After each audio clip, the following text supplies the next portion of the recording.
오늘 함께 나누실 말씀은 창세기 15장 12절부터 21절의 말씀입니다.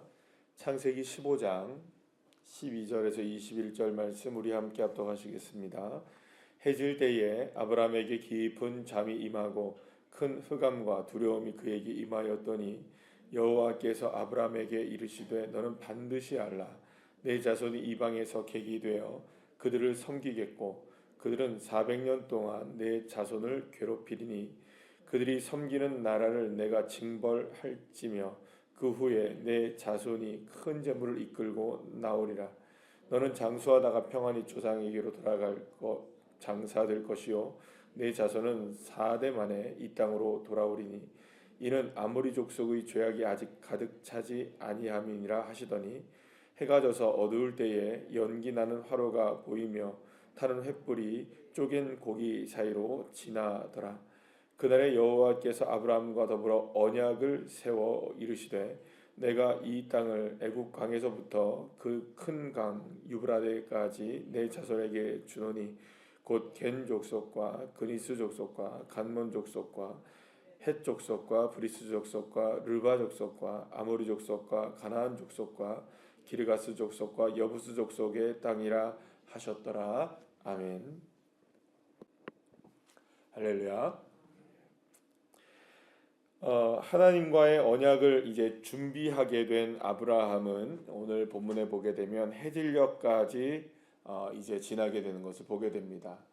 하나님이 이제 전쟁을 다 마치고 돌아온 아브라함에게 이제 자손에 대한 축복을 말씀하시고 땅에 대한 축복을 말씀하십니다. 그래서 자손을 주겠다라고 말씀하시면서 뭘 보여주시죠? 하늘의 무별들을 보여주시죠. 그래서 이제 하나님께서 분명하게 내가 저렇게 할 거야라는 약속, 언약을 하십니다. 그리고 이제 하나님께서 땅을 주시겠다라는 이 말씀을 하시면서 이 땅에 대한 기업을 주시겠다 말씀하시면서 그 약속을 하시게 되는데 이제 하나님께서 이제 아브라함에게 재물들을 준비하라고 말씀하시죠. 동물들을 준비하라고, 정확하게 말하면 동물들을 준비하라고 말씀하십니다. 그래서 이제 이 아브라함은 이것이 이제 계약이라는 것을 알게 되죠. 땅이라는 측면으로 생각해 보면 이게 계약이라는 측면을 알게 돼서 이미 다 뭘 하고 준비하게 됩니까? 준비된 동물들을 전부 다 쪼개서 그 사이를 이제 벌려놓고 기다리는 시간들을 갖게 됩니다. 여러분, 그러면 바로 이제 하나님이 나타나셔야 되죠, 그죠? 나타나셔서 이 사이를 지나가셔야 되잖아요, 그죠? 지나가셔야 되는데 오늘 본문에 보면 해질녘까지 아무런 반응이 하나님이 없으세요. 그래서 사실은 그 언약을 하겠다고 하시는 당사자가 지금 나타나지 않는 것입니다. 그러니까 이 깊은 잠이 임하고 흑암이 임하고 어두움이 임하니까 덜컥 누가 겁이 나는 겁니까, 여러분? 이 아브라함이 겁이 나는 거예요. 왜 두려움이 임했는지에 대한 부분들은 뭐 정확하게 알 수는 없겠지만 뭐 어두움이 임하고 큰 흑암이 임하였기 때문에 뭐 그럴 수도 있겠지만 사실은 이게 동물을 이렇게 갈라놓고 언약을 맺으셔야 될 당사자가 지금 나타납니까, 안 나타납니까? 안 나타나니까 그러니까 여러분들 얼마나 두려움이 임했겠어요. 이거 잘못되는 건 아닌가? 뭐 땅을 주시겠다고 말씀하신 하나님은 도대체 어떻게 된 건가라는 생각을 할 수도 있었겠죠. 거기다가 두려움이 임하니까 더 그랬을 것이라고 생각이 듭니다. 자, 그런데 어쨌든 간에 그렇게 준비하고 있는 순간 속에서 밤이 된 거죠. 그런데 여러분들 이걸 잘 생각해 보면 굉장한 의미를 우리가 여기서 발견할 수가 있습니다. 뭐냐면 그 성경에서 우리가 시작되는 그 모든 날들의 시작은 사실은 해가 져야 시작되는 겁니다. 그래서 사실은 밤이 지나고 아침이 되는 것이 하루입니다. 그래서 실제로 보게 되면 모든 하루의 시작은 이스라엘 백성들에게 있어서 모든 하루의 시작은 아침부터 시작되는 것이 아니라 뭐부터 시작됩니까? 저녁부터 시작이 됩니다. 해가 지는 순간부터 그날이 시작되는 거죠.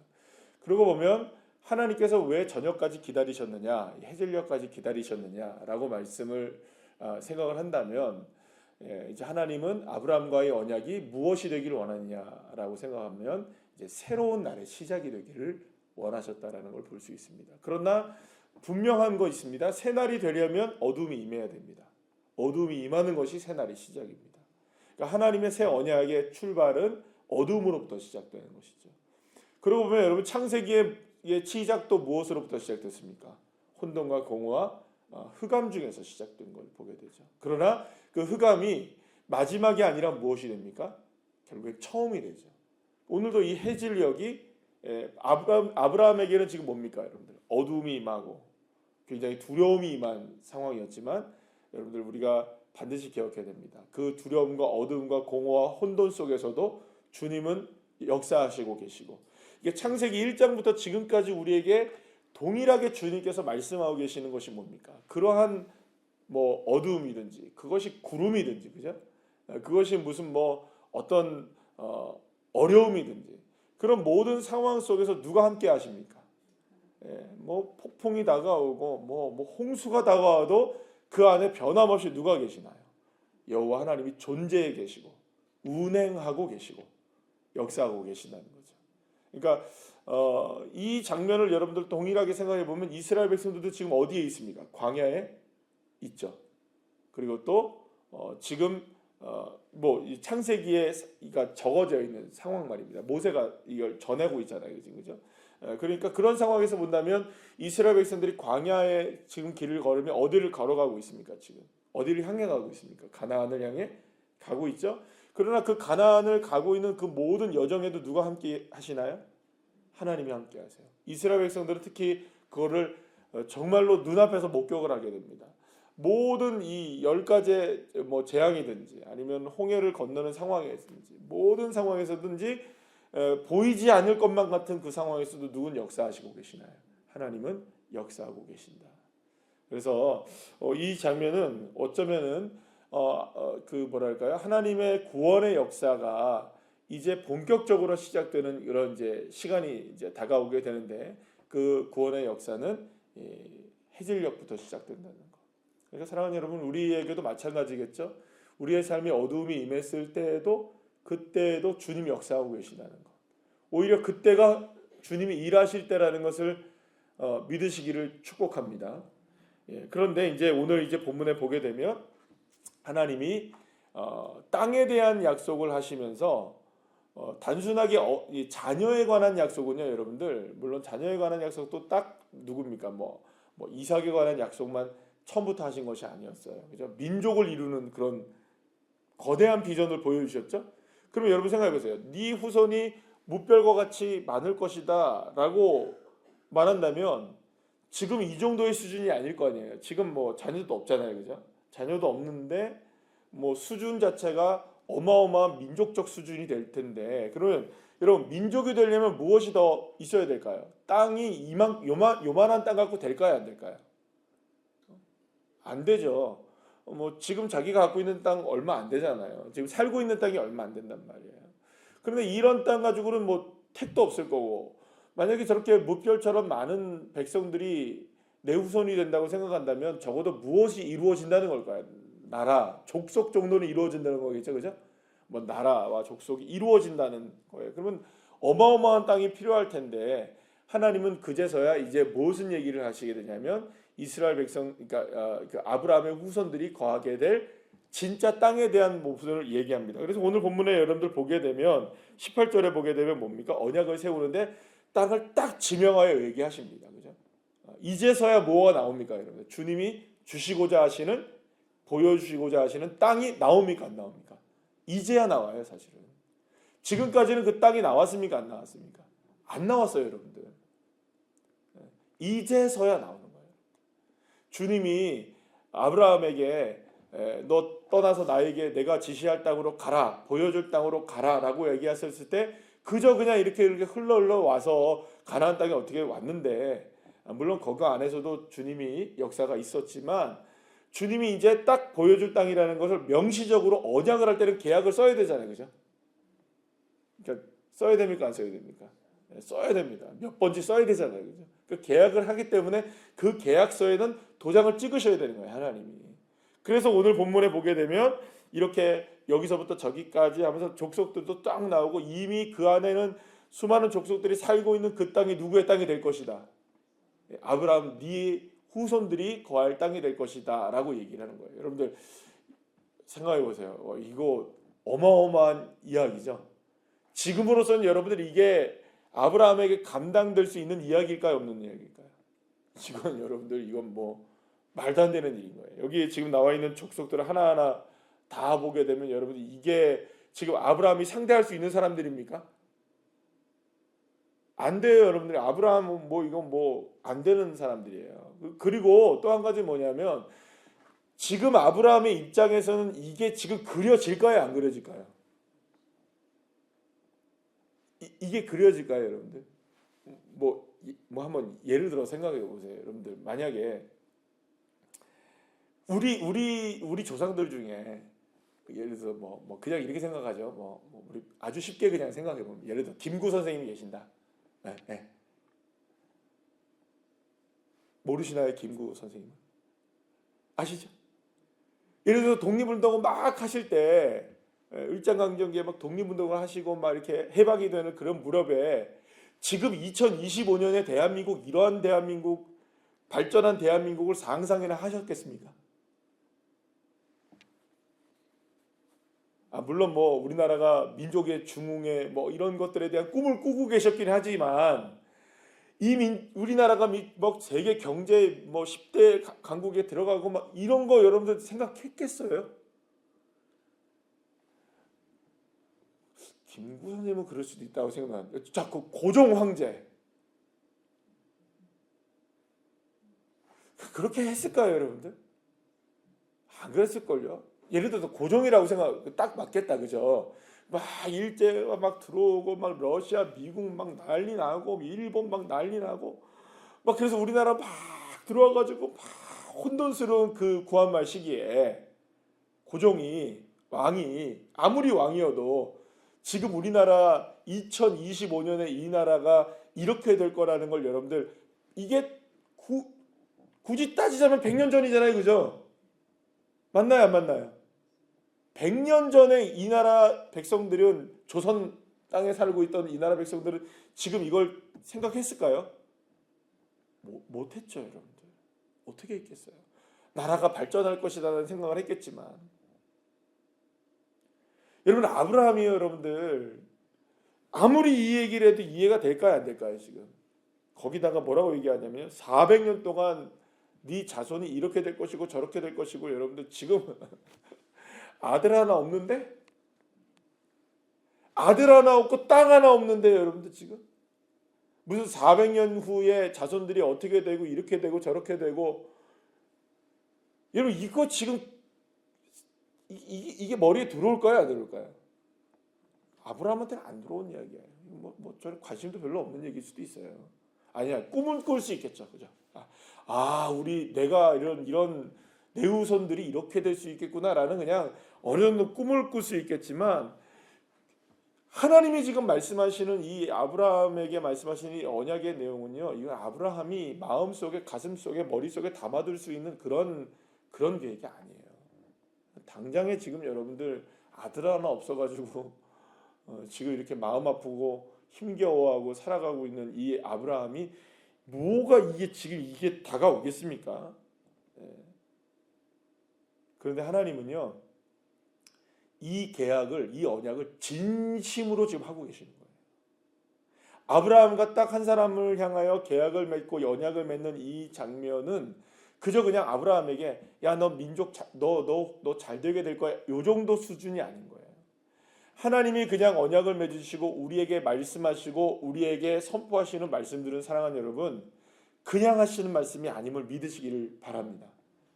성경에 기록된 한 구절 말씀들, 그리고 저와 여러분에게 하나님이 약속하시는 이 약속의 말씀들은 그저 주어지는 것이 아니라 하나님의 원대한 계획과 하나님의 꿈과 하나님의 비전과 하나님의 모든 마음과 성심과 성의가 담겨져 있는 것이에요. 그저 그냥 우리에게 그냥 툭 던져주시고 그냥 잊어버리시거나 그 계획을 하나님께서 맞다, 내가 까먹었는데 이렇게 하시는 그런 분이 아니라는 거예요. 하나님이 여러분들 얼마나 심혈을 기울이시고 얼마나 정성을 다하시고 얼마나 이 모든 게 진심이신 것을 우리가 여러분들을 안다면 시간까지 기다리시는 거예요. 해가 질 때까지, 새 날이 되기까지 기다리시고요. 그 다음에 그저 그냥 아브라함 한 사람만이 한 것이 아니라 이 아브라함의 자손들이 어떻게 될 것인지, 어떤 땅을 차지하게 될 것인지, 어떤 민족이 될 것인지, 여러분들 이걸 담아낼 수 없지만 아브라함은요, 하나님은 그거를 선포하고 계시는 거죠. 사랑하는 여러분, 그리고 하나님이 드디어 어디로 지나가십니까? 하나님이 딱 언약을 체결하시면서 그 동물 사이를 횃불로 지나가시는 거예요. 그래서 언약을, 도장을 꽉 찍으시는 거예요. 사랑하는 여러분, 하나님이 저와 여러분에게 아브라함에게 약속하신 이 약속의 말씀은요, 이 절대로 변할 수 없는 하나님의 신실하신 언약이십니다.